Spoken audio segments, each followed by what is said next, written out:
Hello everyone and welcome to the program Talk Sport here on Global Television. I am Samuel Odi. Many thanks for joining on today's edition of the program. We've seen the second leg of the UEFA Champions League playoff series done and over with, and we saw dramatic actions. Some results was expected, some weren't expected. I couldn't imagine seeing Atlanta almost running away with that win yesterday, and I guess PSG just decided to play soft yesterday because I don't know why they had to settle for a 2-2 draw. Away from that, we saw Real Madrid, after the whole banter and back and forth and the whole of drama that we saw during the playoff rounds between Jose Mourinho and Vinicius Junior, and what happened also in the knockout stages where they had to, qualify for the round of 16 to face each other again. After all of those dramas, Real Madrid came out on top, and it goes without saying that Real Madrid is one of arguably the best team when it comes to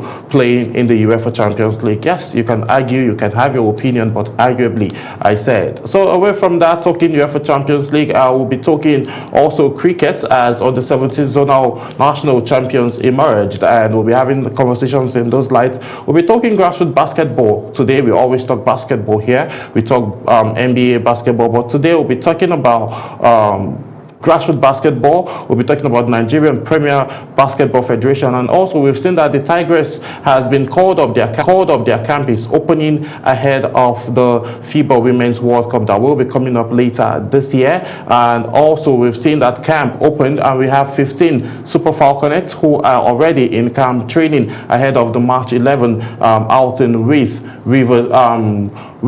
the Lionesses of Cameroon. So we'll be having all of those conversations quickly, but we'll be starting from cricket right now, as we saw winners emerged as the national under 17 zonal qualifiers. Winners have emerged in Southwest and Southeast zonal qualifiers ahead of this year's Nigerian Cricket Federation National Under 17 Championship for boys and girls. The Southwest and East zonal elimination took place simultaneously at the MKO Abiola Sporting Arena in Abeokuta, Ogun State. Owerri Government Secondary School in Owerri, Imo State. In Abeokuta, Ekiti State emerged winners in the female category, followed by Lagos State in second place and host Ogun State in third.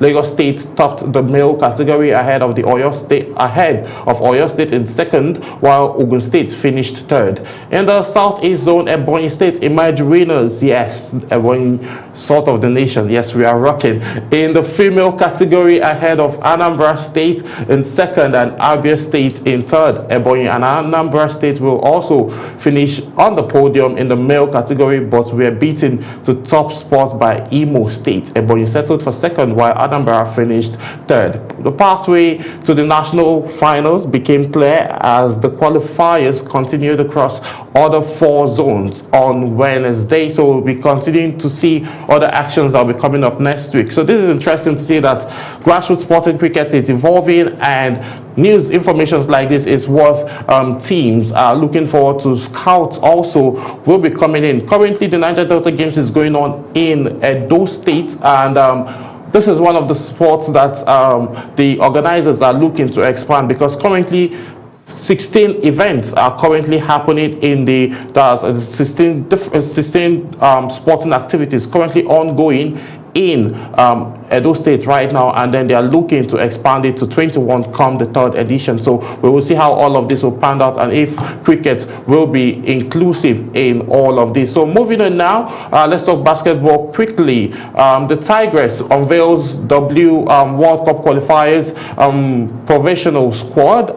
Looking at it now, the Nigerian 7-time African champions, the Tigress, have announced a provisional squad ahead of the FIBA Women's Basketball World Cup qualifiers tournament set to take place from 11th to 17th of March in Lyon, France. Head coach Renan Wakama has selected a blend of seasoned campaigners and emerging talent as the side prepares to face France, Germany, South Korea, Colombia, and the Philippines in the qualifying event. Leading the squad are established star Amy Okonkwo, Sarah Ogoke, Promise Amara Amara and Ezinne Kalu alongside the young prospect Pius Adenike Olawi, Grace Efosa, Rita Igopo, Wondo Hamba, and Momo Olua. The full professional roster includes Ezinne Kalu, Elizabeth Balogun, Promise, and also Pius. All of these individuals are represented and will be on the professional list. Nigeria will open their official qualifying campaign against Colombia on the 11th day of March, followed by games against South Korea on the 12th day of March, and then the Philippines on the 14th, France on the 15th, and Germany on the 17th. This is a very tight schedule for the Tigers. So looking at it now, the top 3 teams from the group will advance to the next stage, having secured automatic qualification for the 2026 FIBA Women's Basketball World Cup in Berlin by winning in the 2025 Women's Afro Basketball Women's Afro Basketball. The Tigers will use the Lyon tournament to sharpen strategies and build team momentum ahead of the global event. Alongside hosts Germany, Australia, Belgium, and USA have already qualified. So looking at it now, the Tigresses are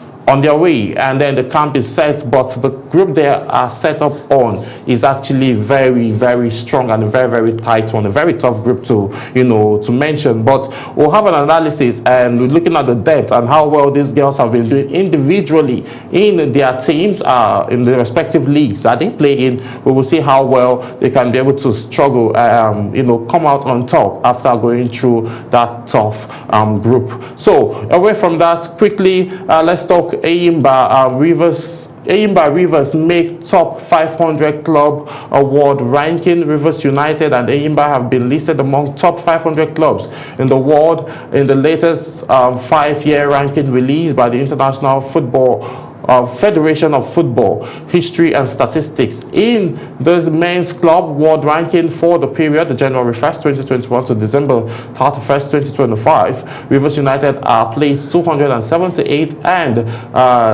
with 361.75 points, while Eyimba occupies 421 position with 280 points. Both Nigerian Premier Football League clubs are the only Nigerian side included in the top global 500 ranking. The ranking reflects performance in domestic and continental competitions over the last 5-year period. Under review, Rivers United have won the MPFL title once in that span, claiming the 2021-2022 crown and finishing third in the 2022-2023 outing. They have also featured regularly in the continental competition, reaching the CAF Confederation Cup quarterfinals in successive seasons in 2022 and 2023 seasons. The qualifying for the group stage of the 2025-2026 CAF Champions League. Eyimba, 9-time Nigerian champions and 2-time CAF champions,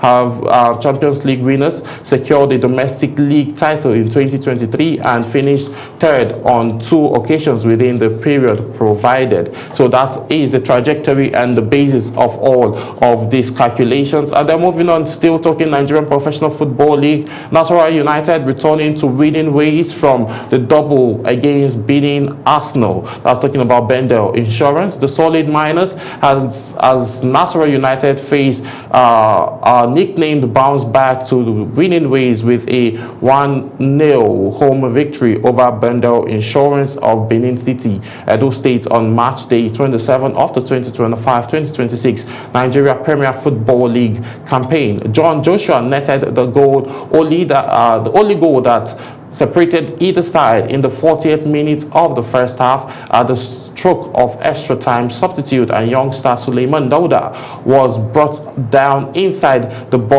insurance box but fellow substitute Nangi Olukan F4 blustered the ball off target. However, Nasarawa United scoped all maximum points to move up to third position of the league's table with 44 points, one behind table leaders Ikorodu City of Lagos, who played out a 1-1 draw at home against Bayelsa United, and even point with Rangers International of Enugu, who has held Katsina United in Katsina live at Lafayette City Stadium to lend their cheering voices. Nasarawa United were a handful of members of state executive councils, including Commissioner of Youth and Sports Development, Honorable Kauta Yakubu, together with his Justice Ministry's counterpart, Barrister Isaac Danladi. In the entourage was the Permanent Secretary of the State Ministry of Youth and Sport Development, Dr. Stephen. Also, among others, as club's chairman Solomon Babanja said, their presence was a huge morale booster for the team. The next challenge for Solid Miners is a trip to Enugu to face former league champions Enugu Rangers International FC on March Day 28th on Sunday and March 1st, 2026, before returning home to host Ikorodu City FC a week later. So their schedule is looking very tight because obviously they are among the top 4 now, and then you need to battle the best of the best based on the fact that the season is coming to an end. We are talking March Day 27 already, so in the next couple of matches, in less than 10 matches now, the league will be wrapping up and a winner will be decided. But I think Rivers United are more favorable looking at their stands in the table and the outstanding match they have to play. They are looking more likely to run away with everything. So moving on now, Falcons begin training against head of Lionesses clash. Super Eagles Falcons, Super Falcons, I beg your pardon, have begun training in Rwanda as preparation gathers pace for their international friendly double-header against Cameroon's indomitable Lionesses of Cameroon. The 9-time African champions held their first section last night at the Stantade Mini Sports Stadium, with 11 players taking part as camp activities intensify in Cameroon. Camp officially opened on Tuesday, making the start of the team's build-up on 2 days high-profile features. All of this information was made known by Team Media Officer Maria Akinsola, confirmed that campaign is underway with the technical crew commencing work on technical and strategic plans for the encounter. The first friendly is scheduled for February the 28th, and the return feature set for March the 3rd, both to be played in in Cameroon. As of Wednesday, that was last night, 11 players had reported in camp, including Captain Rashidat Ajibade, Ngozi Okobi Ogene, Christy Uchebe, Glory Ogbonna, Gift Monday, Joy Omen, Fatima Oloko, Precious Christopher, and Oluwa Tosin Dami, also with the presence of 2 Robo Queens players, Favor Wachuku and Esther Onyediza, who were not part of the initial announcement team set up, which just got their first time calling. So away from all of that, we know the Super Falcons are very good and they've been making us proud.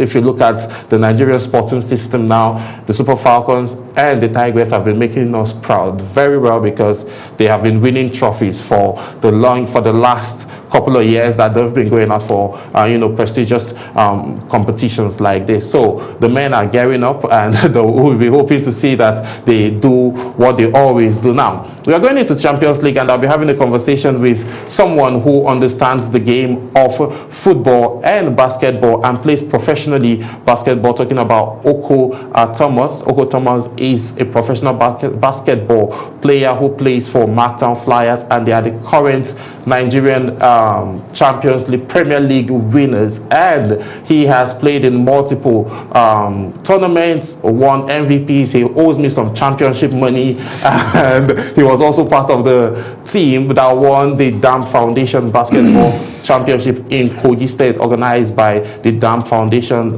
which is led by Dr. Abdullahi Mustafa. Thomas, thank you so much for taking our time to join us on Talk Sport today. I'm glad to be here. All right. Now, let's talk Champions League. I know you're a Victor Osimhen fan, so and I know you're not still happy with him because he did not come to Chelsea. we agree on that. But now, this is what Victor Osimhen had to say after their performance yesterday. Victor Osimhen slams Galatasaray's display despite winning over Juventus. Super Eagles striker Victor Osimhen has expressed disappointment with Galatasaray's performance despite their UEFA Champions League playoffs victory over Juventus, which secured qualification for the round of 16. Galatasaray advanced after an extra time in after an extra time win in the second leg on Wednesday in Turin, sealing a 7-5 aggregate victory following a 5-2 first leg advantage at home. Osimhen pulled a goal back at 3-0 to make it 3-1 on the night, putting the Turkish side 6-5 ahead on aggregate before Barria sealed a qualification with a late goal. Speaking live, after the match, the 27-year-old Nigerian gave a candid assessment of the team's display. You know, Victor Osimhen is someone, he's a winner. He's very, very competitive. Very passionate. And also, looking at him now, despite qualifying, he still says that they did not play well. Did you watch the match? I watched, I think from the second half, okay. the game was not going in favor of them. Even despite Juventus having a red card in that game, yes, they still didn't play very well. When Osimhen scored, they didn't even celebrate the goal because he knew that they were playing very badly. But as God may do his thing, somehow they scaled through. But looking at it now, looking at Victor Osimhen now, why do you think they played the way they played? Was it, you know what it is to play in Serie A, in Italy? You know, the fans are very wild, and maybe do you think they had cold feet? Do you think they were intimidated by, you know, the numbers that they saw in the field? This is not the first time they are playing an away game, so I'm not sure it's with the fans or anything. Maybe they didn't come as hungry as they would have. That they were supposed to first come. Leg, yes. Okay. I think that's where the problem was. They didn't come as hungry because I think they were 5-2 up, so maybe they were like a little bit relaxed at the game, that it was going smoothly in their way, but it wasn't. Okay. Well, let's move on now. We'll still talk more Champions League, talk basketball. There's just so much to do on today's edition. And we have highlights as well that we'll be bringing your way from the actions that we saw last night. PSG survived Monaco scarce to reach Champions League last round of 16. Paris Saint-Germain came from behind and then survived a late scare against 10-man Monaco, drawing 2-2 in the second leg of their Champions League knockout phase playoffs, tie to reach the last 16 with 5-4 aggregate victory. The defending European champions came from 2 behind to win 3-2 in the Principalities in last week's first leg, a game in which Monaco had a man sent off early in the second half. The scenario this time was similar, with French international giving Monaco a deserved interval lead on the night to level the scores overall. However, the visitors had Mahmoud sent off in the 58th minute, and that proved the catalyst for PSG to make it 1-1 through Marcos before Kvaratskhelia seems to have clinched the aggregate triumph, and then that was how the trajectory went for them to settle for a 2-2 draw. A lot of persons celebrated what was possible for them to achieve using their red app, and yes, they qualified. With the way PSG going this season, having some depth injury concerns, do you think they can go all the way with the setup of what the Champions League is looking like? Do you think they can go all the way, Thomas, to win to win back-to-back? It's going to be hard for them because with the injuries they are having and the way they have been playing, I'm not sure it's going to be like the way they did it the last time, which was last season.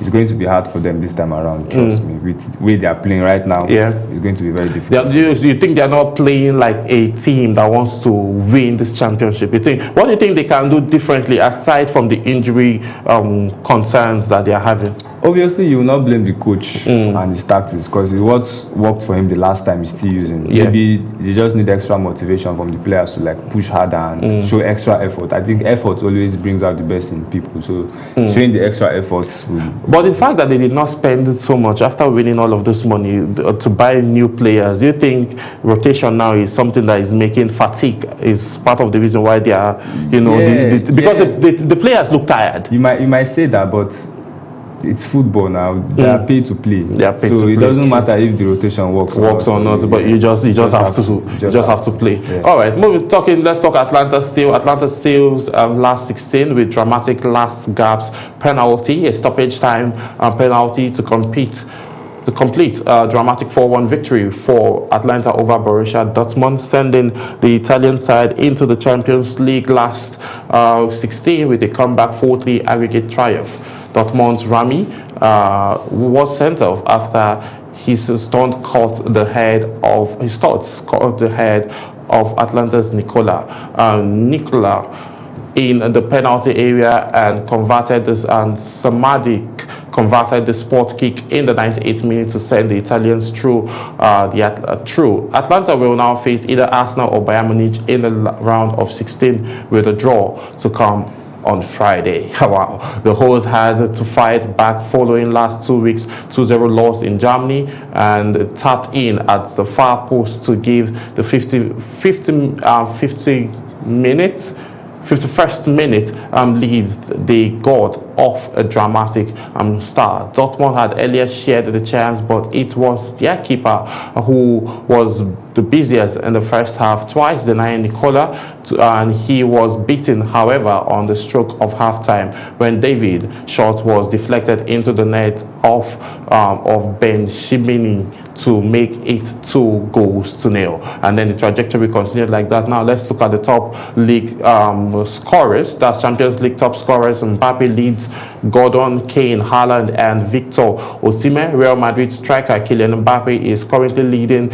the way in the race to be the UEFA Champions League top scorer this season. The France captain has 13 goals to his name after just 8 appearances for Real Madrid. Mbappe has 3 goals ahead of Newcastle United Anthony Gordon, who sits in second position in the top scorers list. Behind Gordon, Bayern Munich striker Harry Kane, Manchester City's Erling Haaland, and Galatasaray's Victor Osimhen. Champions League top scorers ahead of the round of 16 stage: Kylian Mbappe, like I mentioned earlier, 13 goals, Anthony Gordon with 10 goals, Harry Kane with 8 goals, Erling Haaland with 7 goals, Victor Osimhen with 6 goals. Jordan Peter, Honjo of Bodo Glimt, and Gabriel Martinelli of Arsenal also followed behind Victor Osimhen respectively. So moving on quickly, Champions League date for round of 16 quarter-final, semi-final features confirmed. The date for the Champions League round of 16 quarter-finals, semi-finals, and final features has been confirmed by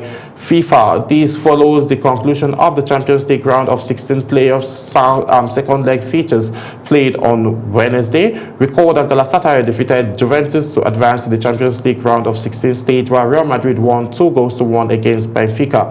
Atlanta defeated Borussia Dortmund, and Paris Saint-Germain qualified for the Champions League round of 16 ahead of Monaco. However, the Champions League round of 16 will take place on the 11th, on the 10th and 11th and 18th and 17th and 18th of March later this year. The Champions League quarterfinals will commence on the 7th of August and down to the 14th and 15th of April. The Champions League semi-finals will start on the 28th of April and will be ending on the 5th or 6th of May. Champions League final will take place on the 30th of May in Budapest. Meanwhile, Paris Saint-Germain are the current holders of the Champions League after winning it last season. So that is it for Champions League. And away from that, quickly, let's bring you a quick highlight before we now get into the conversation of grassroots sport development, the journey of how Thomas was able to start from Gilali basketball all the way to National State, now Marktown Flyers, and chasing to go play in the Basketball African League that will be happening in Rwanda and South Africa. We'll have that conversation in depth. And also, for now, let's bring you the highlights of the actions we saw yesterday. Let's start off with that of PSG as they settled for 2-2 draw against Monaco, and then we'll follow that suit with Madrid as well.